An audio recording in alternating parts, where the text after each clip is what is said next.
Hey, welcome back to Ultra Life today. I hope you've been enjoying Mary Jane Fry, Farm D, with us. We'll explain that in a minute, maybe. I've got Adam Payne to my far left. I'm Hey, Josh Bellew. Mary Jane Fry is sandwiched between us because we're holding her hostage to give us a couple more segments here. So, looking forward to moving in this section to talking about something that is near and dear to everyone's heart. It should be if you are thinking about your health, and that is, what is inflammation? And is there such a thing, Adam Payne and Mary Jane, as healthy inflammation in the ooh, body? Big can of worms, right, Adam? that sounds kind of contradictory, Josh. I know. Every time people read that on our literature or on our website, they go, wait a minute. Healthy and inflammation? That's like oxymoronic. It is. It sounds like. So we're going to dig into that. I'm looking forward to it. Yeah. So, well, Adam, why don't you set this up? Because you have an interesting background. I call you an inflammatory marker researcher. Maybe I'm not using that term appropriately, but that's what I made up to call you. What is that? Well, What's your background technically, there? it's called immunology. All right. Oh, good. Well, the Josh Bell you paraphrase. Anyway. So cutting my teeth in biotech when I started when we created an incubator back in 2000, end of 2004, called Alpha Biopartners. And that's making drugs, right? Biotech world, a lot It's of that? biotech world. Okay. It's making drugs. It's taking technologies that have been developed at the University of Oklahoma, the Oklahoma Medical Research Foundation, Oklahoma State University, any of the local research institutions, and looking for pathways to take them to make them commercial. So a lot of the technologies that we started to develop were in the immune space. We had a drug for ulcerative colitis. For the distal form, and we had some combination drugs that we were developing, and that really got deep into all of the immune cascades that are active and presenting at a cellular level in ulcerative colitis. I mean, literally in the early 2000s, a whole new world opened up to all of the autoimmune people. And this was the understanding that all of these immune based hormones, which are called cytokines and chemokines, interleukins, a lot of people have heard about TNF alpha because there's so many TNF alpha drugs out there. But TNF alpha is just one of thousands of soluble hormones that cells use to communicate to their environment.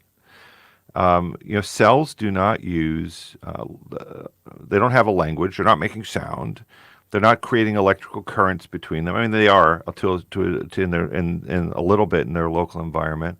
The way that cells communicate is by creating little packets of information that are these hormones. Okay. And those hormones essentially get produced in the Golgi process and then get popped out. And that's the way that the cell communicates to its environment what's going on. I need more help. I need more nutrition. I am hypoxic. I am doing well. There are all of these soluble proteins that get expressed by the cell and to tell what's going on. If a cell gets in trouble, literally there's a 911 pathway. And those immune markers are part of what we call the NF-kappa beta pathway. And there's JAK pathways, and there's all of these pathways. So if an insult happens to the cell, it starts to create these 911 immune markers that are these cytokines and chemokines. And so we learned a whole bunch in ulcerative colitis. Then we created actually an immune marker profile for rheumatoid arthritis. Okay. So we looked at thousands of these soluble proteins. So here was the problem, not to make this too scientific. People that have rheumatoid arthritis, the doctors didn't have a good way to determine how active their disease was. Right. They were able to, they did something called looking at number of swollen and tender joints that the patient had. And they would count the number of those joints, and they would then create this scoring system called the DAS-28 that would give them an idea of how active the disease was. The problem is that it was very subjective, and guess what? The doctors didn't want to do it. You sit there for 5 minutes going, okay, is that tender? Is that hurting? Is that swollen?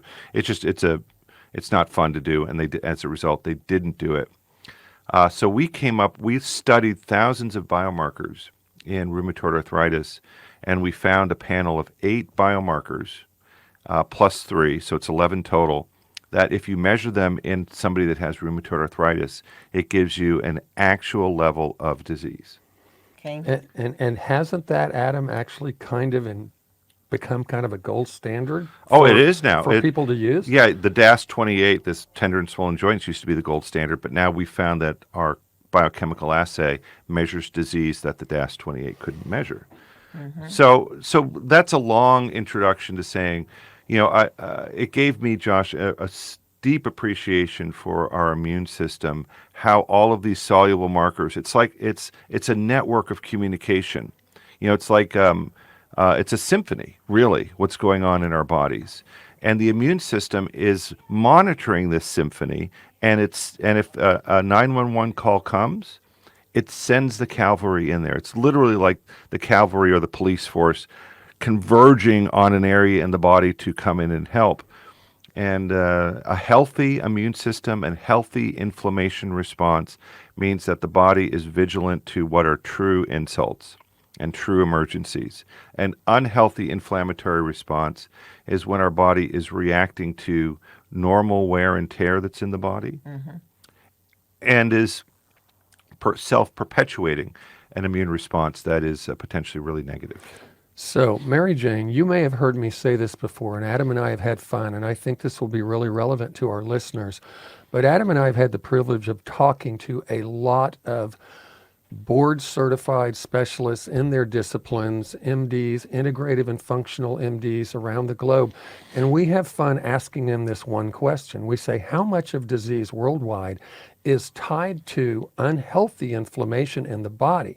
Now, our medical advisory board doctor, Dr. Brian Frank, said 92%, just like that, which was like, wow. But this key opinion leader to key opinion leader, Shailesh Kaushal, brilliant eye surgeon, American College of Nutrition, A4M guy, he said, we got to get him in back his here. Beautiful East Indian accent, he said, at least 99%. And Adam and I are just like, whoa. What? Yeah. So speak to that for a minute. I mean, what do you know about inflammation being something that literally can be at the root of heart disease, liver disease, kidney disease? People want to know. Well, I think that when you see a patient or talk to a patient, a lot of times they will say, I'm inflamed, and they can feel it. But then there's also that inside inflammation that they don't feel, that we only find from markers like Adam was talking about. Adam calls it subclinical inflammation. Yeah, right? there's this subclinical stuff that really can be damaging. But it's the gut also. You So know, the talk about that. inflammation in the gut. So if there's inflammation in the gut, then you have that leaky gut syndrome going on, and the spreading out, because the gut only has that one level of cells. You know, if there's inflammation that comes in and the body starts attacking itself at the gut level, then the inflammation goes everywhere from the gut. You know, that the leaky gut syndrome is just, I don't think we really got an appreciation of that until the last 10 years. I agree. Yeah. I mean, that's when I've learned about it. So. And it's kind of rampant, isn't it? Isn't it just so many people don't realize that's going on? Because we put so much food, chemicals, junk in our bodies. How do you determine somebody's got leaky gut? Well, there's different ways, but the best way is to do some new tests, zonulin. Okay, well, It's one wow, of I've never those. heard of that. What is it? It is a chemical that is produced in the stomach lining. Okay, A Dr. Fazani okay. found zonulin, and I think he got a Nobel Prize for it. Oh, that's cool.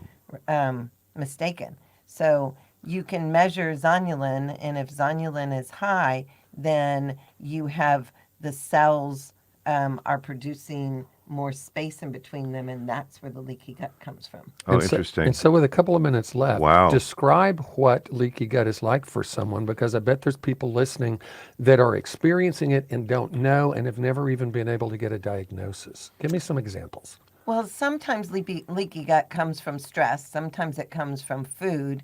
And so there's different ways people exhibit what's going on with leaky gut. But along with leaky gut, there's leaky brain. So sometimes people are inflamed. I think I have a leaky brain. Those inflammatory markers What day of the week? will, No, seriously, yeah. yeah, they will inflame the brain. So you're there talking could about be- like a blood-brain barrier perfusion issue. So the blood-brain Right. barrier is actually leaking inflammation across it. Mm-hmm.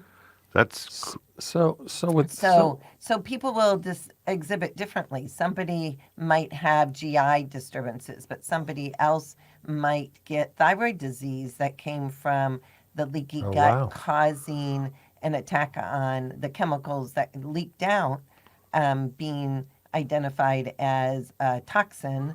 And if they attach to the thyroid, then you get a thyroid autoimmune disease, or if it attacks the skin, then you get so this skin is autoimmune disease. so this is all the complement activation. Exactly. Yeah. So the idea that the leaky gut produces antibodies that then attach to different parts of our normal cells. So how do you, it sounds like it's one of the scourges of today. What would you, if somebody has leaky gut, what approach can they use to help mitigate that? Obviously, a diagnosis is probably the first step.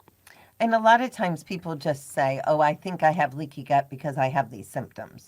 But yes, if you can do a stool sample and check the zonulin, that's one way of getting it done. I think there's a blood zonulin also. So there's probably two places there to be able to check it out. So I guess we'll come back in the next segment, Yeah. and we're Let's going to keep talk this up. about Tie inflammation back into this. Right? well, it's all about inflammation, right? Right. Leaky gut is inflammation. Yep.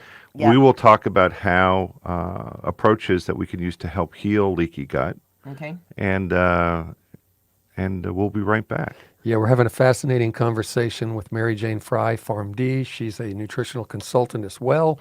And Adam Payne, CEO of Ultra Botanica. And I'm Josh Bellew, and this is Ultra Life Today. We'll be right back.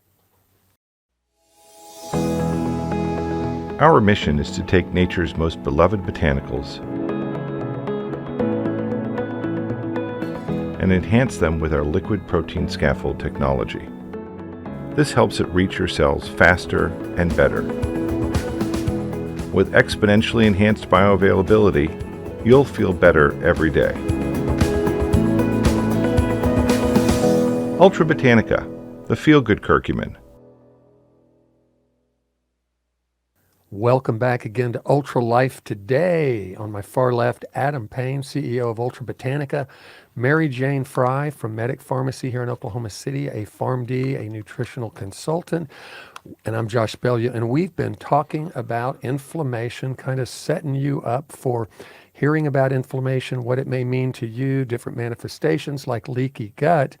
And we're going to continue the conversation right now, Adam. And Adam, I met you years ago, and you and your friends out at OU Health Sciences developed some really interesting technology around some plant compounds that had been studied clinically, researched, now 20,000 plus papers, and yet there was difficulty with what was happening there. And I want to tie this into inflammation and kind of what we've seen for the last 7 So or 8 my years. first, so we're talking about turmeric and the active ingredient in turmeric, which is curcumin. My first recollection of curcumin was going to a gastroenterology conference, and at the conference there was a poster, and there's thousands of these posters about leaky gut and turmeric. Okay. And so they were talking about epithelial interactions and how curcumin/turmeric could be used to help heal these inflammatory responses that were happening at a cellular level inside of the colon. And so it was a phenomenal. It was really interesting the way it all came together. Later, a researcher from Oklahoma Medical Research Foundation approached me and said, look, I have a curcumin technology. And literally because I'd seen at least 100 posters and had read numerous articles about curcumin, I thought everything had already been figured out Ho about hum, right? Yeah, not interesting, not that sexy. I want something new, something exciting. But God had other plans, and and I loved BG, who was the researcher. He's still a researcher over at Oklahoma Medical Research Foundation, and we started a disciplined product development approach to this to his curcumin technology, and it really became the start of everything that we are at Ultra But it Botanica. was because, Adam, there's this universal problem with polyphenolic compounds like curcumin. Explain that.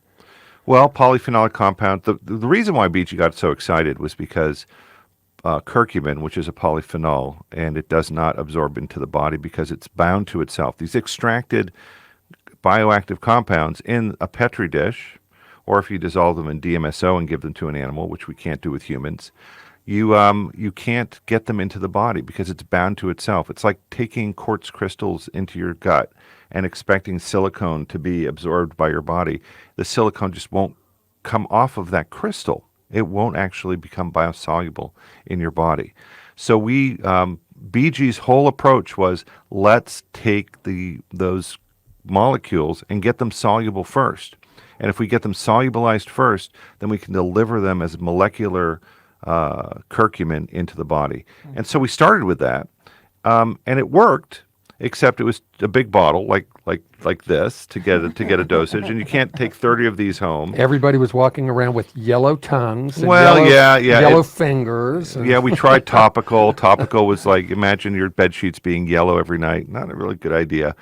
And but what we learned, Mary Jane, was that the soluble curcumin, based upon hundreds of experiments that we did, that soluble curcumin would bind to protein before it would bind to itself.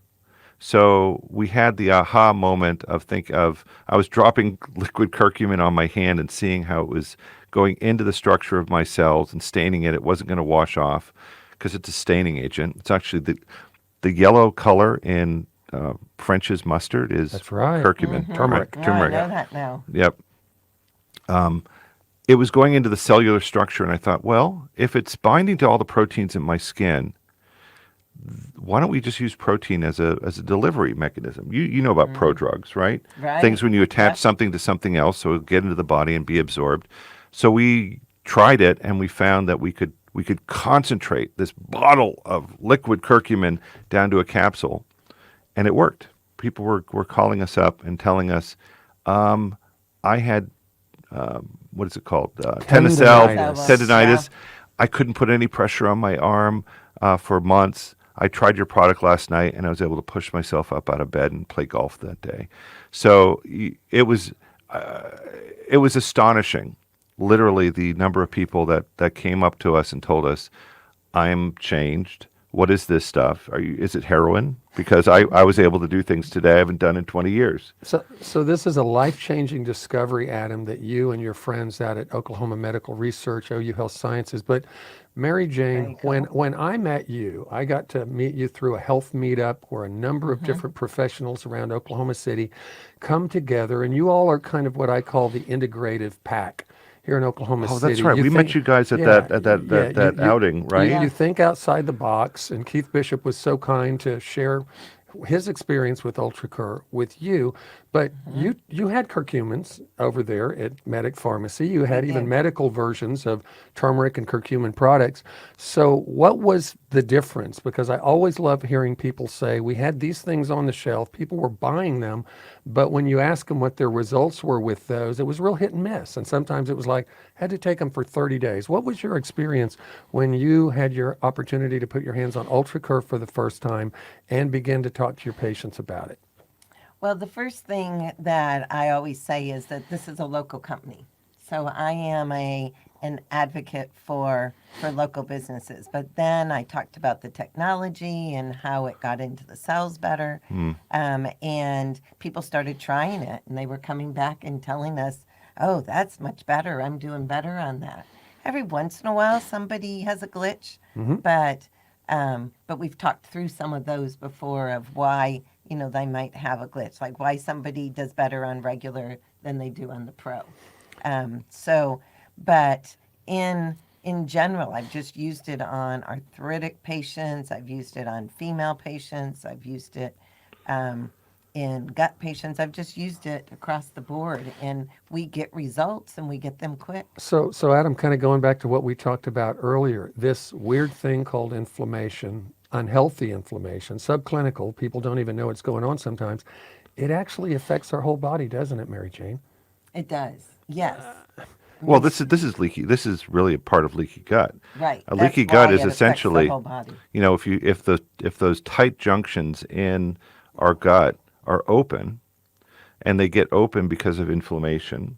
And in fact, the inflammation then, because the cells start to lose their connection with each other, it allows other things to be presented to the immune system. Exactly. I think IBS, irritable bowel syndrome, is in fact a leaky gut kind of issue, and it's the immune system reacting to things that it shouldn't necessarily be reacting to. There's so many different reasons why those tight junctions could be opening up. What do you do, Mary Jane Fry? I'm sure it's just not like, I would love it if you said, oh, we just give them UltraCur and they get better. But I'm sure you have other things that you do for these patients.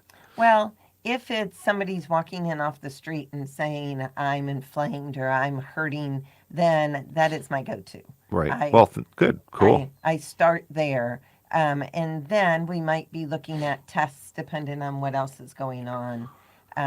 If it's gut specifically, then I am looking at what I can do to help heal that leaky gut in different ways. So what do you do? We use probiotics. Okay. I use some immune globulins. Oh, IgGs. Ooh. Yeah, IgGs are great. IgAs, IgGs. So those are can we talk about those for just a minute? Sure. So what do those do why are those so cool? They work, well, number one. I mean, I've used them myself. But the one IG that I use, it's actually an IgY. It's Interesting. An egg albumin, and it was developed by somebody here in Oklahoma City also. Oh, cool. And Dr. Laura Miles found it and took it to a company and had them, start producing it. And the difference, there was the bovine version of immune globulins. Right, that seems to be pretty prevalent, yeah. But the Y actually is much better. Why is it much better? It just seems to work better? Or yeah, it works better than the bovines and the colostrums. So. Oh, interesting. I want some. So they've We'll be over to Medic. They've measured the zonulin before and after. 30 days later. Wow. And have been able to see the closing of the tight junctures. So it's pretty cool stuff. It is really cool stuff. Yeah. So the immune But I globulins. have lots of things that I try. It just depends on what the symptom is. So the immune globulins are essentially antibodies that are soluble and that we were able to pull out of different animals. And we're talking about things that aren't a drug, by the way, right now, which is Right. cool. These are Right. just essentially still Non-prescription. nutritional supplements. Absolutely. Or medical foods, I guess some of them might try to get Yeah. that designation. That those immune globulins actually bind to different immune materials, and it prevents them from being presented to our bodies. Right. And so essentially it's protecting our gut, our immune system from activation, and allowing us, I guess, to heal. So it heals the leaky guts. We've used it when they had the old version from this company.